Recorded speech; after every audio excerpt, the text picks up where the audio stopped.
बहनों, 2022 का उत्तर प्रदेश विधानसभा का चुनाव चल रहा है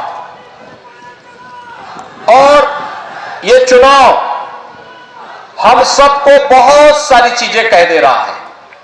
चुनाव के पहले लोग अलग बात करते थे, चुनाव के प्रत्याशी घोषित होने के बाद लोगों ने दूसरी बात करनी प्रारंभ कर दी और कुछ लोगों ने तो प्रत्याशी घोषित होने के बाद वे इतने भयभीत हुए कि उन्होंने अपने प्रत्याशी भी बदल करके यहां पर पूरे समुदाय को एक बार फिर अपमानित करने का काम किया था। अभी मुजफ्फरनगर के दंगों के घाव शांत नहीं हुए थे कि प्रत्याशी बदल करके उन्होंने साबित कर दिया कि जब भी उनको अवसर मिलेगा तो किसी दंगाई को और किसी पेशेवर माफिया और अपराधी को संरक्षण देने में उनको कोई शर्म नहीं आने वाली, कोई निर्लज्जता नहीं होने वाली है। और इसलिए भाइयों बहनों, आज मैं सिवाल खास में विशेष रूप से आया हूं। आज मेरा कार्यक्रम वैसे यहां था नहीं, आज मेरा कार्यक्रम दूसरे जनपदों में था, मेरठ जनपद में नहीं था। और इसीलिए जब मैंने डॉक्टर सत्यपाल सिंह जी से पूछा, मैंने कहा सिवाल खास में क्या है, इन्होंने कहा कि हमारे चौधरी तो ठीक है लेकिन एक बार आप आ ही जाते तो अच्छा रहता। क्योंकि पिछली बार याद करिए लोकसभा चुनाव में भी मैं आया था और भाइयों बहनों लोकसभा चुनाव के दौरान भी मैंने आप सबसे अपील की थी। याद करिए 2019 में जब लोकसभा का चुनाव था, लोकसभा के पहले क्या स्थितियां थी, 2017 के पहले क्या स्थिति थी। 2017 के पहले हर तीसरे दिन एक दंगा होता था और दंगाइयों का मुंहतोड़ जवाब वही देगा जिसमें दम होगा ना। जब यहां के नौजवान उसका विरोध करते थे तो उन पे झूठे मुकदमे दर्ज कर दिए जाते थे, झूठे मुकदमे दर्ज हो जाते थे। बेटियों की सुरक्षा खतरे में थी, किसान परेशान था, नौजवान को नौकरी नहीं थी, गरीबों को शासन की योजना का लाभ नहीं मिल पा रहा था, किसान आत्महत्या करने के लिए मजबूर था। भाइयों बहनों, 2017 में सरकार बनी तो हमारी सरकार ने पहला फैसला क्या किया, 86 लाख किसानों का 36,000 करोड़ रुपए के कर्ज माफी का कार्यक्रम किया था और मेरठ जनपद में भी 1 लाख किसानों का कर्ज माफ हुआ था, 1 लाख किसानों का।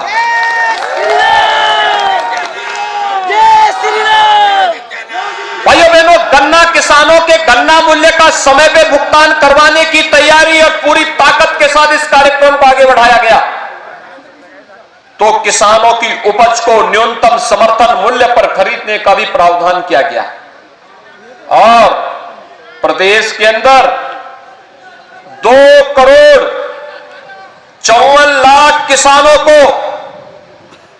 प्रधानमंत्री किसान सम्मान निधि से 6,000 रुपए सालाना देने की व्यवस्था भी आज भारतीय जनता पार्टी की डबल इंजन की सरकार ने बनाया। हम लोगों की जब सरकार आई थी, हमने पहला फैसला किसानों के ऋण माफी की किया था, दूसरा फैसला अवैध बूचड़खानों को बंद करने का भी किया था और तीसरा फैसला बेटियों की सुरक्षा के लिए भी किया था। बेटी तो बेटी होती है, सबकी होती है। ये लोग जो बेटियों की सुरक्षा पर खतरा होकर के मंडराते थे, हमने भी खुली छूट दी थी इन खतरों से कायदे से निपट करके इनके गलों में तख्ती लगा करके थाने थाने में जान की भीख मांगती है। आपने 5 साल में कोई दंगा देखा? नहीं। पहले तो हर तीसरे दिन दंगा होता था। क्या दंगा कराने वालों को वोट देंगे? नहीं। बेटियों की सुरक्षा के लिए खतरा बने हुए लोगों को वोट देंगे? कोई स्वाभिमानी समाज अपनी बेटी और अपनी बहनों की सुरक्षा पर खतरा बने हुए तत्वों को कभी समर्थन नहीं कर सकता है। और जब संकट था तब ये दो लड़कों की जोड़ी गायब थी, गायब थी। एक लखनऊ से जाटों को पिटवा रहा था, झूठे मुकदमों में उन्हें जेल के अंदर ठूस रहा था। गौरव और सचिन जैसे नवयुवक मारे जा रहे थे तो व्यक्ति उन दंगाइयों को अपने मुख्यमंत्री आवास पे बुला करके सम्मानित करता था। आज शर्म नहीं आती इन लोगों को आपके पास आकर के फिर से गुहार करने की। और इसलिए भाइयों बहनों, मैं आप सबसे ही कहने के लिए आया हूं, जितने दंगाई थे चुन चुन करके इन लोगों को भी सबक सिखाने का कार्य हुआ है। 5 साल के अंदर हमने कहा अगर हमारे निर्दोष लोगों को तुमने प्रताड़ित किया है तुम्हें इसकी सजा मिलनी ही चाहिए। और इसलिए भाइयों बहनों, मैं आज आपके बीच आया हूं आपसे कहने के लिए, देखिए महत्वपूर्ण ये नहीं कौन विधायक बने, कौन सांसद बने, महत्वपूर्ण ये कि समाज की सुरक्षा होनी चाहिए, बेटियों की सुरक्षा की गारंटी मिलनी चाहिए, सुरक्षा सबसे प्राथमिक शर्त होनी चाहिए। और ये सुरक्षा केवल भारतीय जनता पार्टी की डबल इंजन की सरकार दे सकती है। केवल भारतीय जनता पार्टी की डबल इंजन की सरकार दे सकती है। सुरक्षा के लिए तो ये सपा की टोपी ही खतरा है। इनकी जो ये लाल टोपी है ना, इसको रेड अलर्ट प्रधानमंत्री जी ने वैसे ही नहीं कहा, एक खतरा है सुरक्षा के लिए, खतरा है।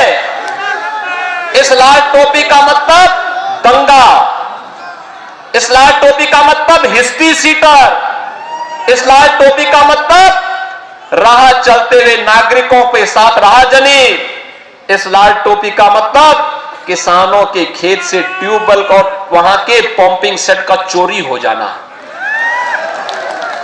यही तो है।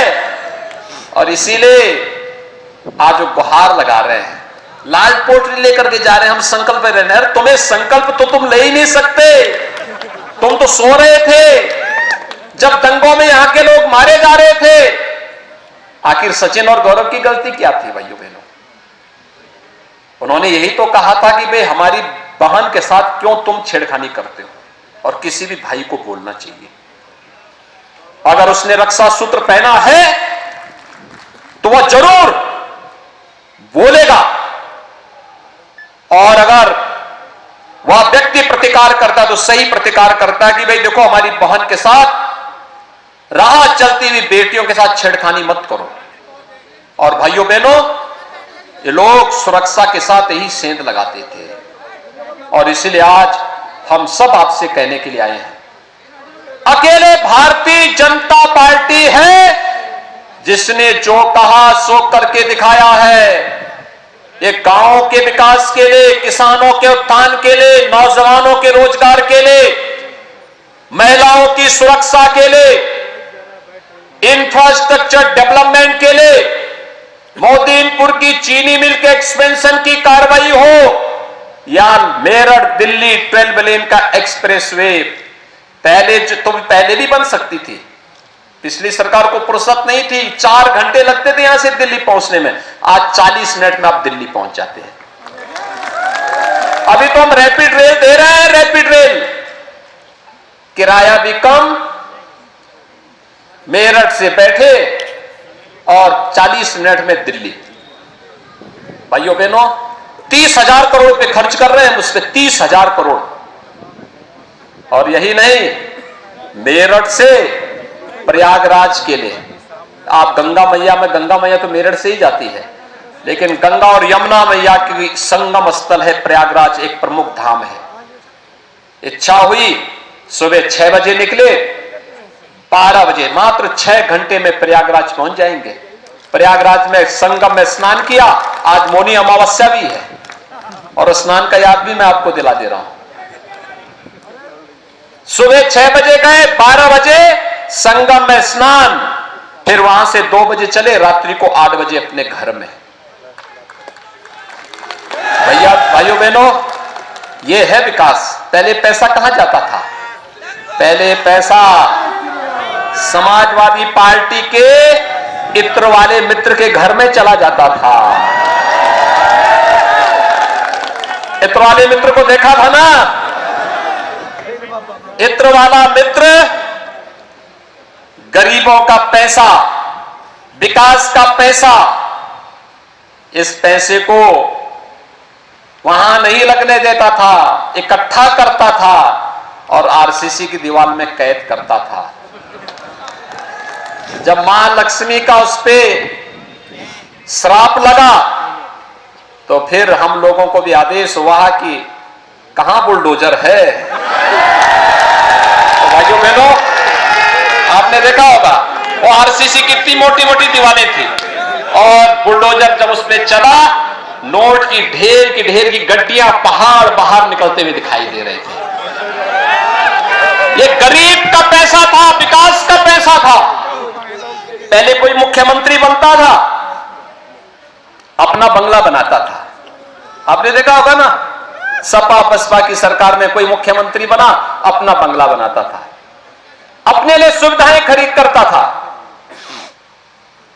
बीजेपी की सरकार बनी, हम लोगों ने कहा कि नहीं भाई, गरीबों का मकान बनाओ। 43 लाख गरीबों को एक एक आवास दे चुके हैं हम लोग। तो 43 लाख गरीबों को,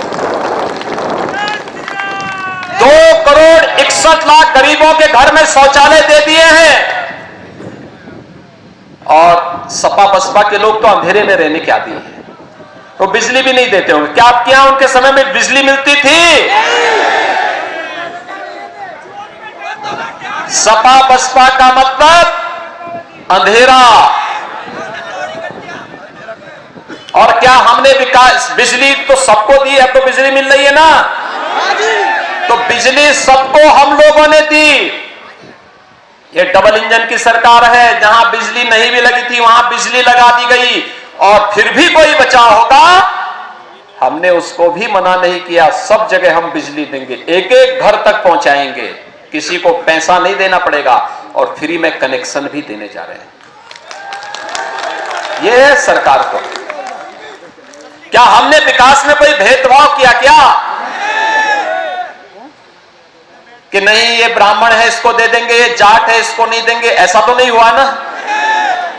हमने तो कहा भाई सबका साथ सबका विकास का।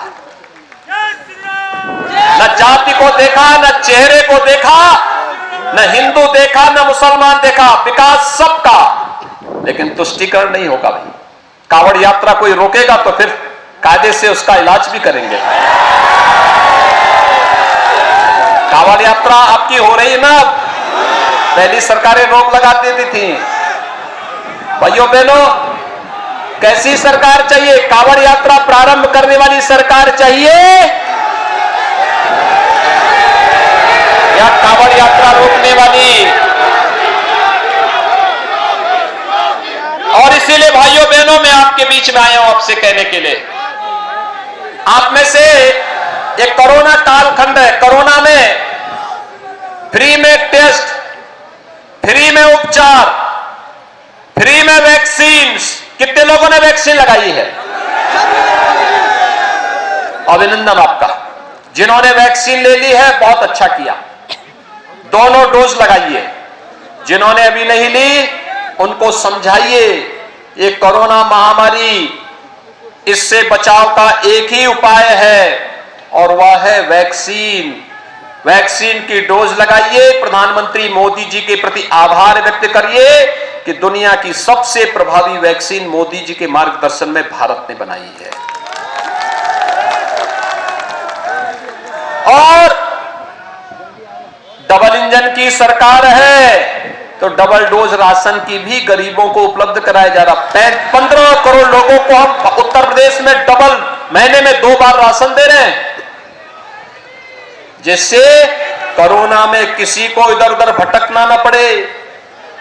हमारे नागरिक है तो उनकी चिंता हमें ही करनी है। पहले हमारे युवाओं के लिए नौकरी निकलती थी और ये डबल जोड़ी की जो आई है ना, 2 लड़कों की जोड़ी,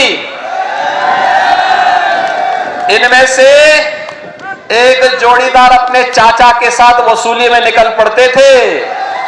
तब मेरठ और सिवाल खास का नंबर नहीं आता था। हमारे समय में तो जब मैं लोकसभा चुनाव में आया था, डॉक्टर सत्यपाल सिंह जी के यहां बागपत के एक गांव में, इन्होंने कहा था मैं यहां से जीतूंगा। मैंने कहा कैसे? इन्होंने कहा चलिए इस गांव में 27 हमारे जाट नौजवान पुलिस में भर्ती हुए हैं। ये बीजेपी की सरकार के समय हुआ है। पहले तो आपका चेहरा देख करके आपको बाहर कर दिया जाता था, नहीं तुम पुलिस में भर्ती नहीं हो सकते, छांट दिया जाता था, क्योंकि सेफाई घराना उसमें हावी हो जाता था। लेकिन भाइयों बहनों, आज मैं आप सबसे कहने के लिए आया हूं, 5 लाख नौजवानों को सरकारी नौकरी दी, कानून व्यवस्था की बेहतर स्थिति हुई, तो लोगों ने निवेश किया। 1,61,00,000 नौजवानों को हम लोगों ने रोजगार और नौकरी के साथ जोड़ा। और अब तो उत्तर प्रदेश का नौजवान भी ओलंपिक में मेडल लाएगा, क्योंकि हम लोगों ने मेजर ध्यानचंद जी के नाम पर एक स्पोर्ट्स विश्वविद्यालय भी मेरठ में दे दिया है। ये विकास है। गरीब को राशन भी है, गरीब को विकास भी है। एक तरफ विकास है, दूसरी तरफ माफिया की छाती पर बुलडोजर भी है। और ये वही कर सकता है जिसकी सोच ईमानदार हो और काम दमदार हो। आपको ईमानदार सोच और दमदार काम वाली सरकार चाहिए ना, तो भाजपा देगी। मनिंदर पाल सिंह जी को भारी वोट से जिता करके भेजेंगे। दोनों हाथ उठा करके मेरे सामने संकल्प होकर के बोलो, दोनों हाथ उठा करके बोलेंगे, भारत माता की, भारत माता की, भारत माता की।